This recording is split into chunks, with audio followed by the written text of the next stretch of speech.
Hello students, कैसे हैं आप सभी। मैं पूनम तिवारी आप सभी स्टूडेंट्स का Hindi NCERT by Poonam Tiwari channel पर स्वागत करती हूं। आप सभी का अभिनंदन करती हूं, वंदन करती हूं। तो आज हम पढ़ने जा रहे हैं क्लास 8 एनसीईआरटी करिकुलम में क्लास 8 एनसीईआरटी करिकुलम का वसंत भाग 3 का भाग 3 से इस चैप्टर को लिया गया है। इस चैप्टर का नाम है बस की यात्रा, जिसे लिखा है श्री हरिशंकर परसाई जी ने।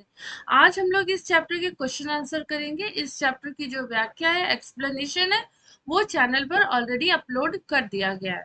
तो हम लोग स्टार्ट करते हैं। मैंने उस कंपनी के हिस्सेदार की तरफ पहली बार श्रद्धा भाव से देखा। लेखक के मन में हिस्सेदार साहब के लिए श्रद्धा क्यों जाग पड़ी?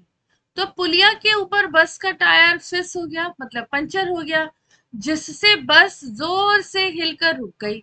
अगर यह बस तेज गति से चल रही होती तो अवश्य ही उछलकर नाले में गिर पड़ती।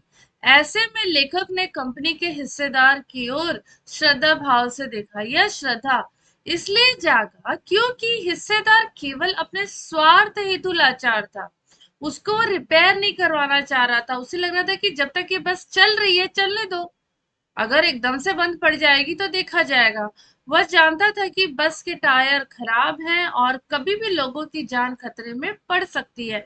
फिर भी वो बस को सड़क पर दौड़ा रहा था, यात्रियों की चिंता किए बिना धन बटोरने में लगा था। तो कहीं ना तो कहीं जो बस का हिस्सेदार था, वो क्या था? लालची था, स्वार्थी था। उसे पता था कि लोगों की जान इस बस में जा सकती है, लेकिन ये सत्य को जानते हुए भी वो इस बस में 1 रुपए नहीं लगा रहा था।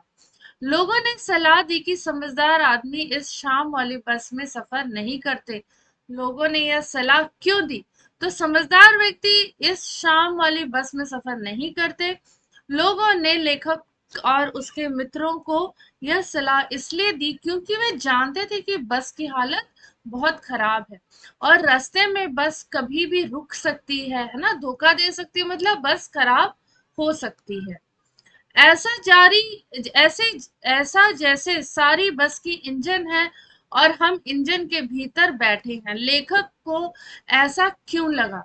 जब बस का को चालक ने स्टार्ट किया, तो मतलब ड्राइवर ने जब स्टार्ट किया, चालक मतलब बस ड्राइवर ने जब बस को स्टार्ट किया, तो बस में से अजीब सी धड़कन उत्पन्न हुई, मतलब अजीब सी आवाज आई। ऐसे में लेखक और उनके मित्रों को लगा कि जैसे सारी बस की इंजन है और सभी लोग बस के इंजन है और हम इंजन के अंदर बैठे हैं, अर्थात इंजन के स्टार्ट होने पर इंजन के पुर्जों की भांति बस की यात्री भी हिल रहे थे और पूरी बस में इंजन का शोर गूंज गूंज रहा था। गजब हो गया, ऐसी बस अपने आप चलती है। लेखक को यूं सुनकर हैरानी हुई।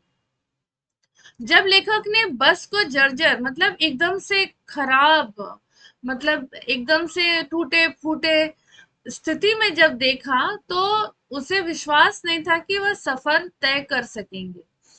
इसी तरह इसी तरह उसने कंपनी के हिस्सेदार से पूछा कि यह बस चलती भी है? तो उन्होंने उत्तर दिया कि यह अपने आप चलती है।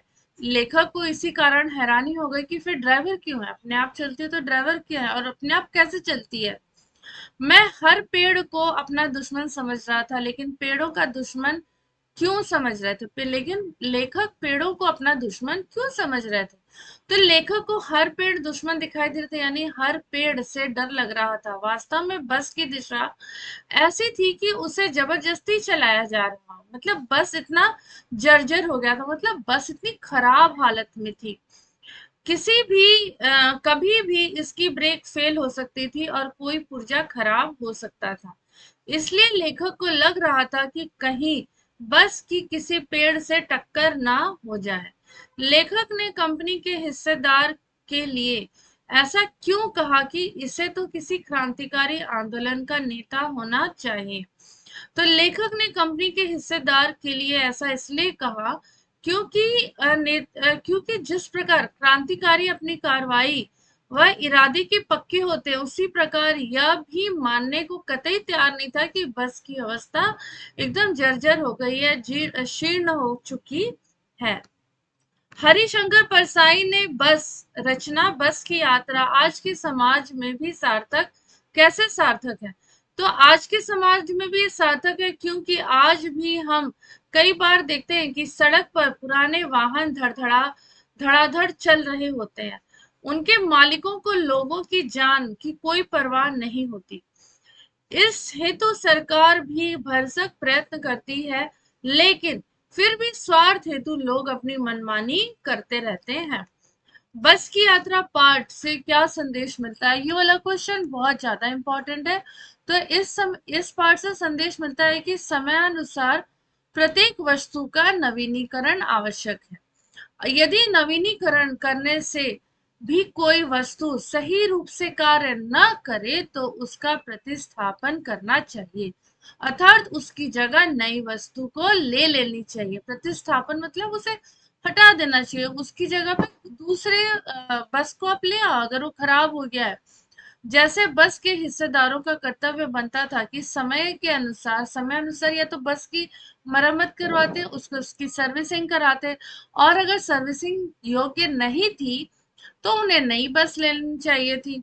लेकिन बस मालिकों ने ऐसा नहीं किया।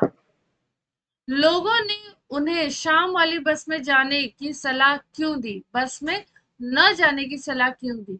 क्योंकि वह जर्जर अवस्था में थी और वह कभी भी चलते चलते बंद पड़ सकती थी, और या फिर दुर्घटना हो सकती थी, इसलिए लोगों ने उन्हें शाम की बस में जाने से मना किया। लेखक को बस वयोवृद्ध क्यों लगी, मतलब एकदम बूढ़ी क्यों लगी, बूढ़ी औरत की भांति क्यों लगी?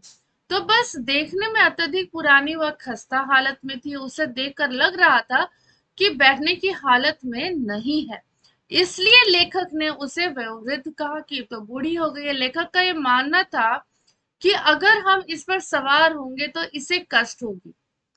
अब बूढ़े आदमी पर तो हम बैठते नहीं ना गोद में, जो घर का बूढ़ा सदस्य रहता है उसके गोद में बैठते नहीं, क्यों? उसके अंदर तो ऐसी ताकत नहीं है, तो उसकी गोद में हम क्या बैठेंगे? तो इसीलिए उन्होंने कहा कि बस इतनी बूढ़ी हो गई है कि इसमें बैठना लगता है कि बस के ऊपर हम बोझ हो जाएंगे।